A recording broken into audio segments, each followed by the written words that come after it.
بس انا عايز اقول حاجه بقى هنا للناس اللي كانت هايجه قوي على الاسطوره محمد صلاح.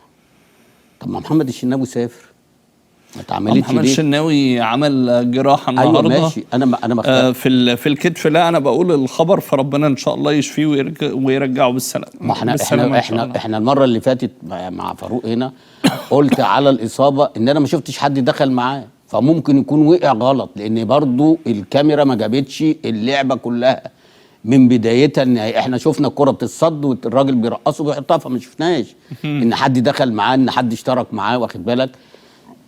انما دلوقتي اتاكد ان هو مصاب، فاحنا بنقول له ربنا يشفيك. وكنا قلنا المره اللي فاتت ان هو لو رجع الماتش اللي جاي دوت ولعبه يبقى كده كان بيهرب، واخد بالك. فعايز اقول حته بقى في الحته دي بالذات، عشان في ناس كتيره كلمتني قوي على موضوع محمد الشناوي. موضوع محمد الشناوي انا قلت هنا، مش عارف معاك ولا مع فاروق، قلت ان هو رايح البطوله دي وهو مصاب، فاكر؟ وبدليل ان هو ما لعبش ماتش تنزانيا اللي هو الودي، لان لو كان سليم كان لعبه، واخد بالك. فهو ما لعبش ماتش تنزانيا، ورحنا على طول على البطوله لعب ماتش موزمبيق. الجون الاولاني قلت لك ده ما يخشش الا لما يكون محمد الشناوي مصاب، يعني انا قلت ساعه التحليل مش جاهز بدنيا بشكل كامل. ليه؟ لان الف في كوره يا اسلام، الكوره من ناحيه اليمين انت بتيجي تقفل الدقيقه عادي، بتاخد خطوتين عشان تقفل الدقيقه بطوله ده. لو هو عمل كده انما وقف في نص الجون، ولما جه يعمل التراي تحس ان هو مصاب. عشان كده لما جت الكوره دخلت يعني جت بسرعه، وهو انما لو هو واخد الخطوه دي من البدايه وهو رايح مع الكوره عشان يسد، ده طبيعي. ويسال يدخل اي مدرب حراس مرمى ما عدا اللي هم بيطبلوا له، ما عدا اللي بيطبلوا له ان الكوره من ناحيه اليمين او من ناحيه الشمال لازم تقفل الضيقه. ده اللي احنا عرفناه في الكوره، وده اللي احنا درسناه في الكوره. ونفس الكلام اللي هو مدرب حراس المرمى بيدرس كده، لان انت لما بتقفل الضيقه، ما انت اكتر حاجه يا اسلام عمرك ما بتوجه الا بنسبه مثلا 5% زي الكوره بتاعت محمد عبد المنعم في نهائي افريقيا، اللي هي تروح في البعيده. أيوة. فدي مش اي حد يعملها، هو اللي يعملها محمد عبد المنعم. فيلافيو، فاكر فيلافيو؟ هو اللي كان يقدر يحرك. كان اشرف قاسم واشرف قاسم، احنا بنتكلم على الجيل دلوقتي طبعا. اشرف قاسم طبعا، وجمال عبد الحميد، وجمال عبد الحميد طبعا. في لعيبه اللي هو في الجيل اللي ايامنا واللي بعدينا كانوا بيعملوها، لان دولت بيتمرنوا عليها. فمره يقول لك ايه، لو عملتها في الضيقه طبيعي ان الجون زي ما انا بقول لك بيسد الضيقه، فلما بتروح في البعيده بيبقى صعب عليه غصب عنه، واخد بالك.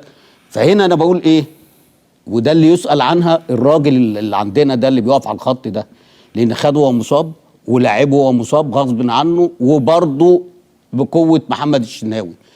واخد احمد الشناوي وهو مصاب، ولو تفتكر الماتشات اللي هي سواء افريقيا مع بيراميدز او في الدوري، احمد الشناوي ما لعبهاش لان كان مصاب في صدره، صح؟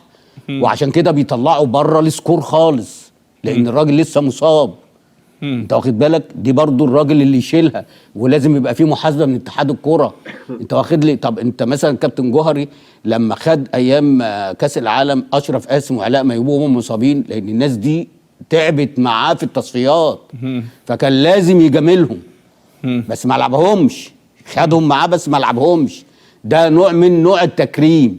فانت عايز تاخده، خده يبقى هو الرابع. يعني يا تاخد محمد الشناوي الرابع، انما احمد الشناوي ما عملش حاجه. يعني انا لازم اجيب بسام مكانه، اجيب عواد مكانه، اجيب عامر، اجيب محمود ابو السعود، اي حد. انت واخد بالك، فدي ما تعديش مرور الكرام، واخد بالك. وعشان كده محمد الشناوي ظهر بالمستوى اللي انت شايفه. الجون الاولاني متاثرا باصابته طبعا طبعا، وبعدين هو خايف منه، لا ما توقفوش طالما انه مصاب ما يلعبش.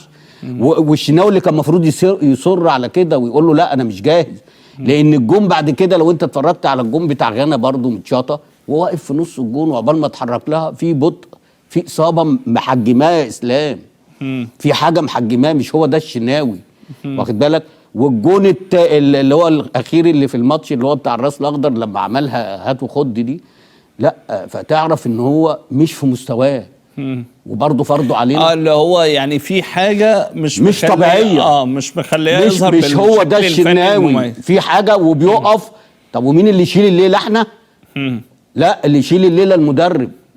رقم واحد ورقم اتنين ورقم تلاته، واخد بالك؟ طب انت ممكن تتفاجئ الماتش اللي جاي اللي لعب محمد صبحي، شفت الكارثه؟ السلام عليكم ورحمة الله وبركاته. الأهلاوية في كل مكان وعشاق منتخب مصر في كل مكان، ما تنسوناش بلايك واشتراك، بارك الله فيكم. طبعا كلام كتير من الهجاص رضا عبد العال، بدل ما يطلع اعتذر لمحمد الشناوي لما ادعى عليه إنه كان بيمثل إنه مصاب، وده طلع مباشرة عقب مباراة الراس الأخضر وقال الكلام ده كله ومسجل بالصوت والصورة وزعناه على قناتنا. رضا عبد العال الهجاص أول واحد قال على محمد الشناوي إنه بيدعي الإصابة. إصابة محمد الشناوي من 4 ل6 شهور، يعني الموسم بتاعه انتهى مع النادي الأهلي تماما يا رضا عبد العال يا هجاص. ولما بتقارن محمد بالشناوي إنه طلع هو يتعالج بره، ليه بتنتقدوا محمد صلاح؟ دي نقرة ودي نقرة أخرى خالص يا كابتن رضا عبد العال. بلاش شغل حوالين يا كيكة وشغل الخلط الباطل بالحق. محمد الشناوي إصابة قوية، إصابة نتج عنها خلع في الكتف، هيقعد مصاب لآخر الموسم، مش إصابة عضلية في العضلة الخلفية بتتعالج من أسبوع ل10 أيام ولا أسبوعين على أقصى تقدير، ما بتحطش دي جنب ديت عشان ده اسمه تلبيس. واخد بالك يا رضا عبد العال؟ لازم تقول الحق مجرد، مش تدافع عن وجهة نظرك وخلاص، وتدافع عن اللي انت عايز تدافع عنه وتهاجم اللي انت عايز تهاجم عليه. حللت لنفسك انك تهاجم محمد الشناوي وتنتقد الناس اللي كانت بتهاجم محمد صلاح. المهاجمة محمد صلاح كان لها مبرر، ومبرر قوي ومبرر واضح، وغالبية مصر هاجمته بسبب الموقف بتاعه، او بسبب موقف نادي ليفربول، انه اعلن ان محمد صلاح هيرجع من غير ما اتحاد الكوره بتاعنا يعلن، بدون اي اعتبار لاتحاد الكوره. ما علينا، مش هي دي قصتنا. بس قصتنا ان محمد الشناوي حارس كبير وكبير جدا وتحامل على نفسه ولعب البطوله، ده فرض انه نزل البطوله وهو مصاب اساسا. وطبعا دي حاجه بتبين لك معدن اللعيبه، واللعيب اللي ممكن يتحامل على نفسه ويلعب وهو مصاب عشان خاطر منتخب بلده، واللاعب التاني اللي اول ما قال انا مروح اسره. محمد الشناوي والنادي الاهلي خط احمر يا كابتن رضا عبد العال.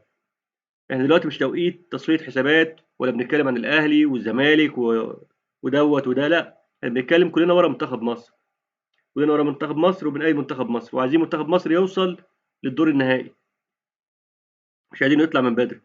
وطبعا غلطه كبيره من فيتوريا انه مستدعي واحد زي محمد زي صبحي حارس الزمالك اللي ما بيلعبش، اللي كان اخر مطوشه ليه مع نادي الزمالك كانت فضايح، استدعاه. وبالاضافه لاحمد الشناوي، وكان في حارسين بره عملاقين كان المفروض يستدعيهم فيتوريا من البدايه.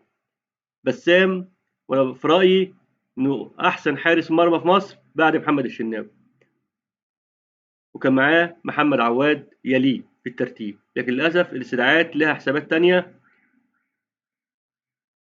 واعتبارات احنا ما نعرفش عنها حاجه دلوقتي، مش معلنه طبعا. لكن محمد بسام من الناس اللي اتظلم كتير مع منتخب مصر، وكان يستحق انه يلبس تيشيرت منتخب مصر من 4 5 سنين فاتوا، وللاسف ما حصلش. لحساب مين وعشان مين ما تعرفش، ما علينا. المهم نتمنى ان منتخب مصر ان شاء الله المباراه الجايه قدام الكونغو يلعب بكل قوه وكل حماس، ويدافع عن تيشيرت منتخب مصر، ويطلعوا اللعيبه رجاله ويعدوا للدور الجاي، وبعد كده لكل حادث حديث. لازم نمشي خطوه بخطوه، خاصه في ظل غياب كبير لمحمد الشناوي مع امام عاشور. الموضوع هيبقى صعب علينا جدا. كنت علي وصيل، كنت من عشاق منتخب بلدك، ادينا لايك واشتراك ولنا رايك في التعليقات، والسلام عليكم ورحمه الله وبركاته.